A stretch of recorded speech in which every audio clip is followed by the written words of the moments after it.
Diqqat aholiga tezkor xabar.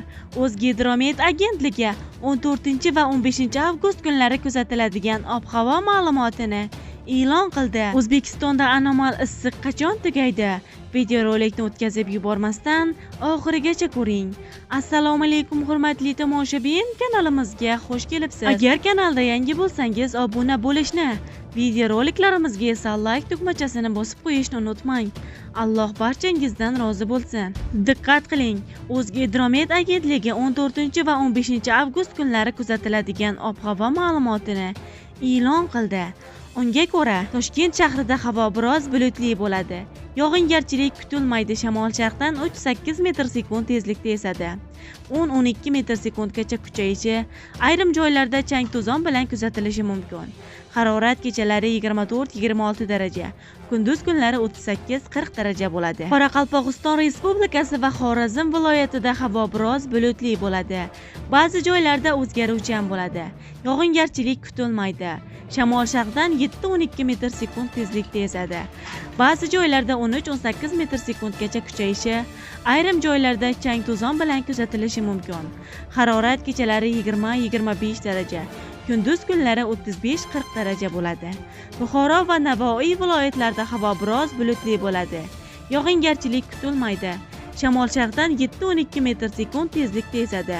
Ba'zi joylarda 13-18 metr/sekundgacha kuchayishi, ayrim joylarda chang-to'zon bilan kuzatilishi mumkin. Harorat kechalari 21-26 daraja, cho'l hududlarda esa ba'zi joylarda 27-30 darajagacha. Kunduz kunlari esa 37-40 daraja bo'ladi. Toshkent, Sirdaryo, Jizzax va Samarqand viloyatlarida havo biroz bulutli bo'ladi. Yog'ingarchilik kutilmaydi. Shamol sharqdan 7-12 metr/sekund tezlikda esadi. Ba'zi joylarda 13-18 metr/sekundgacha kuchayishi, ayrim joylarda chang-to'zon bilan kuzatilishi mumkin. Harorat kechalari 21-26 daraja, kunduz kunlari 35-40 daraja bo'ladi. Qashqadaryo va Surxondaryo viloyatlarida havo biroz bulutli bo'ladi. Yog'ingarchilik kutilmaydi. Shamol sharqdan 7-12 metr/sekund tezlikda esadi. Ba'zi joylarda 13-18 metr/sekundgacha kuchayishi, ayrim joylarda chang-to'zon bilan kuzatilishi mumkin. Harorat kechalari 21-26 daraja, kunduz kunlari 37-42 daraja bo'ladi. Andijon, Namangan va Farg'ona viloyatlarida havo biroz bulutli bo'ladi. Ba'zi joylarda o'zgaruvchan bo'ladi. Yog'ingarchilik kutilmaydi. Shamol sharqdan 7-12 metr/sekund tezlikda esadi. Harorat kechalari 21-26 daraja, kunduz kunlari 35-40 daraja bo'ladi. Respublikaning tog' oldi va tog'li hududlarida havo biroz bulutli bo'ladi. Ba'zi joylarda o'zgaruvchan bo'ladi. Ayrim joylarda qisqa muddatli yomg'ir yog'ishi, momaqaldiroq bo'lishi mumkin.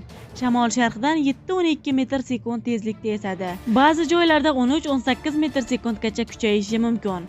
Harorat kechalari 15-20 daraja, kunduz kunlari esa 28-33 daraja bo'ladi deyiladi ma'lumotda. Hurmatli tomoshabinlar, videorolikka like bosib, videoni barcha tanishlaringizga yuborib ogohlantirib qo'yishni unutmang.